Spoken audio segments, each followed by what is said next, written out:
দেখি কি কি অবস্থা করে দিলাম। এন তাহলে উঠোই নিয়ে গেছে বুঝছেন, গাছ পাইছে বাদাম নিয়ে গেছে। এই হলো অবস্থা, শক্ত হয়েছে। হ্যাঁ, এই আগামী 2-1 ভিতরে বাদাম তুলতে হবে। বাদাম কলাই গেছে, বেলকের বাদাম নেই নিয়ে কলাই যাচ্ছে। সুন্দর করে দিন। এটা ওটা কাইতে খাইয়ে দেবে। তিনটেই ফাঁকা না? এটা আমরা নিয়ে দিই। আচ্ছা, ওটা আমরা খাই না। বেশি থাকে গেছে।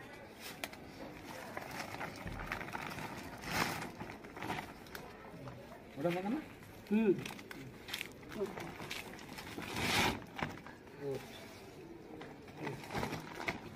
ওই একটা না, ওইটা নেন আপনি।